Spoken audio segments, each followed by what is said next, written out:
beloved Son of God, and He has a work for me to do.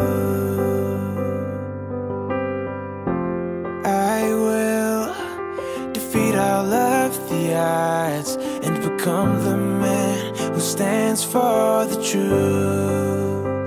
With all my heart, my mind, and all my strength, I won't forget the promises I've made. I will prepare to be like Him, and by how I speak and how I live, and without a second thought, I will put Him first. I will prepare the world for when He finally comes again. Whatever He asks of me, I am here to serve. I will do His work.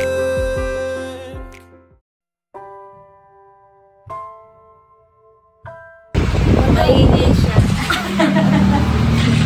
Matalinong bata. Lagi siya naka-smile.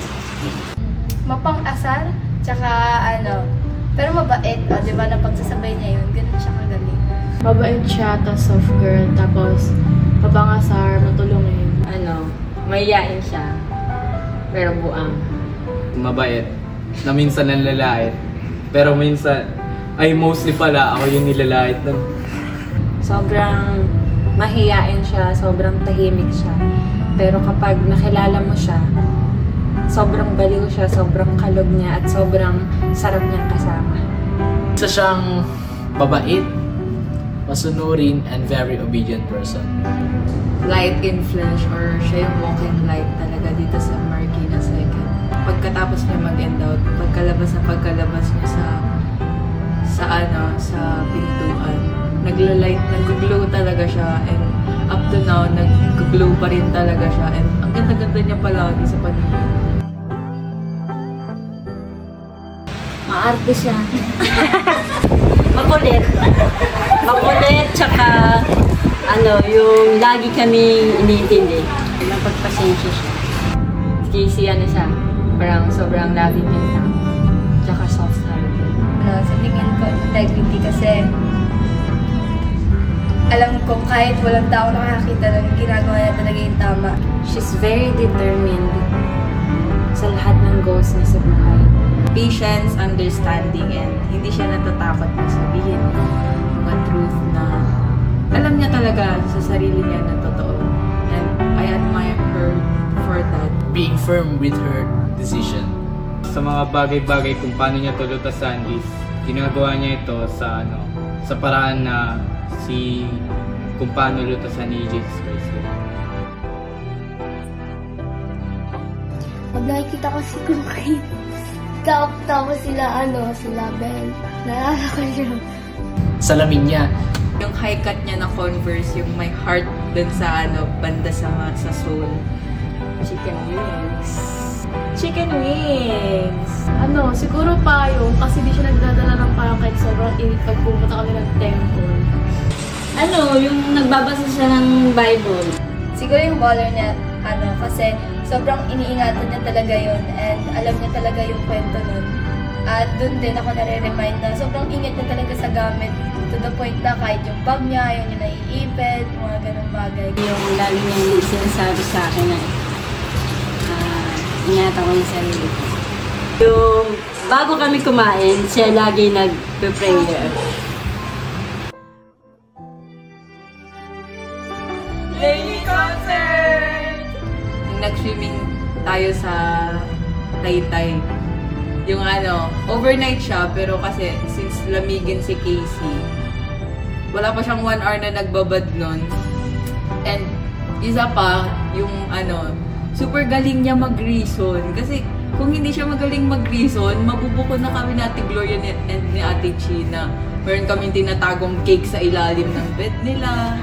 Ganon, kaya ang galing ni Casey. Pag pumunta ng temple, tapos tutulungan niya ako sa mga Bible na malalim yung word. Nag-swimming kami sa Taytay.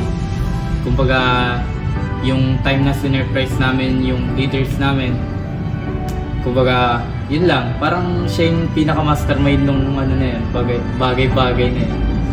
Every time nga napupunta kami ng temple kasi every time na uuwi din kami kahit pagod kami. Minsan kahit walang masakyan, nag-aasaran pa rin kami. Every time napupunta kami ng temple, pagpauwi na kami, masaya kami. Yung unang interview namin sa kanya noong natapos niya yung Children and Youth Guidebook. Naging favorite ko siyang memory with Casey kasi feeling ko doon ko siya mas nakilala ng malalim. Doon ko narinig yung desire niya to serve a mission. Kung gaano niya pinangahawakan yung alam niyang tama. Ang time na sobrang malungkot din ako that time. Pero pumunta siya sa bahay. Inayaya niya rin ako maglakad. Ayun yung mga sobrang na-appreciate ko sa Jesus part. Nung tinuturuan niya ako about Jesus Christ and dalawa kaming nag-read ng scriptures together. Yung nag-pray siya. Pag kami, kumpleto lahat. Maingay kami lahat. Yung naalala namin ni Casey. Marami. Kasi siya yung nagtuturo sa akin. Pag nag-i-speaker ako, siya muna yung pinababasa ko kung tama o mali. Be strong and grow in your mission. Do your best sa mission. Do your best sa mga time na nahihirapan ka. Do your best na makapag-inspire ka. And always bear your pangalan na Kristo. And yun na.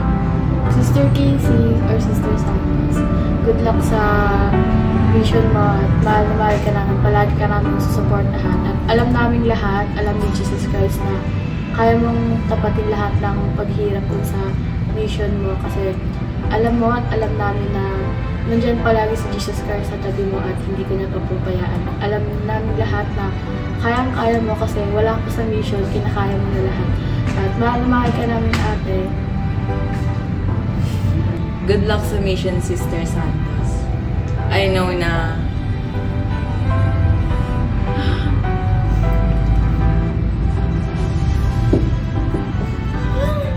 nararamdaman namin yung desire mo palagi. And yung desire na yun, hindi siya nag-fail na maramdaman namin palagi. And ayun, I know na palagi kang I know na palagi kang gagabayan Heavenly Father and Jesus Christ sa field mo, and I know na marami kang may inspire kasi wala ka pa nga sa field. Ang dami mo nang na-inspire dito, and ayun, mahal na mahal ka namin. Casey! Sobrang salamat. Hindi ko alam kung ano yung exact na words, kung ano sasabihin ko sa'yo, pero sobrang mamimiss kita. Parang sobrang favorite kita, sobrang minahal talaga kita. And I know that you will do great sa mission. Katulad ng sinabi ng mga taong nagmamahal sa'yo, tinulungan mo kami, in-inspire mo kami, minotivate mo kami when we needed you the most. And alam ko na doon sa personality mo na very loving ka, very caring ka sa lahat ng tao, mamahalin ka ng mga taong makikilala mo sa mission. So don't worry, you will do great. Ingat ka sa mission. Yun, good luck sa mission. Thank you for everything. Sobrang marami kang matulungan katulad na sinabi mo. Just live and love your mission to the fullest.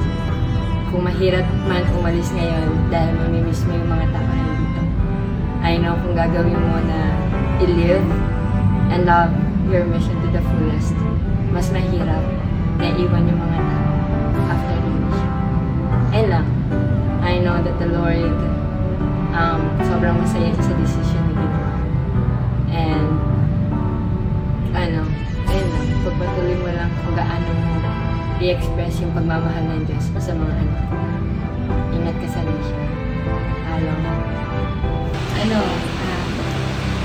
Pa-humble siya. Yung humble na ngayon, nalinganan sa kung saan siya maaasahan. Tapos lagi siyang mag-ingat lagi sa journey na ngayon. Bali, lahat na hindi niya nagagawa dito sa bahay, magagawa niya na ngayon. Yun lang. Basta mag-ingat lang siya doon. Dito lang mga tita niya. Ako, maiyak ako niyan. Casey, pagpatuloy niya yung tulungan ibang tao. Tsaka yung talent niya na i-share niya sa ibang tao. Casey, masaya ako para sa kanya. Sa mga sa mga nilangos. Siya, masaya kami para sa kanya. Susuportahan namin siya. Tsaka, ingatan niya yung sarili niya. Alam ko naman kaya niya kasi matapang siya. Pero may tiwala siya. Hi, Ate Casey. Ingat ka sa mission mo and enjoy. Bye! Ingat ka, Casey! Dito lang kami. Hello. Ang masasabi ko sa anak ko na si Casey. Si Casey ay isang batang lumaki na mabait talaga. Hindi niya ako binigyan ng sakit ng ulo. Sa kanyang pag-aaral naman, talagang nagpupursiging makatapos at makakuha ng matataas na marka. At isa pa, ngayon na nakatapos ng senior high at ngayon magmi-mission na rin. Salamat at isa man lang sa mga anak ko ay makakapag-mission. Kahit na ako ay minsanan lang magsimba, at least may isa sa mga anak ko na nagpursige. Masasabi ko lang sa pag-alis niya, lagi siyang mag-iingat, kahit na palagi para kaming aso't pusa, pero mahal na mahal ko yan. Mag-ingat siya lagi, lalo-lalo na't malayo siya sa amin. At tagal-tagal din na panahon na hindi kami magkakasama. Yun lang masasabi ko. Napakabait niyan. Kaso, minsan may topak din. Parang nanay lang niya. Yun lang masasabi ko kay Casey. Mag-ingat ka palagi. Lalo-lalo na nasa malayo ka. Yun lang. Hello, Ate Casey. Ingat ka. Huwag kakalimutan yung pagkain, ha? Pag-aalis ka, lagi ka may kasama. Doble ingat ka doon. Love ka namin, love ka ni Papa. Love you.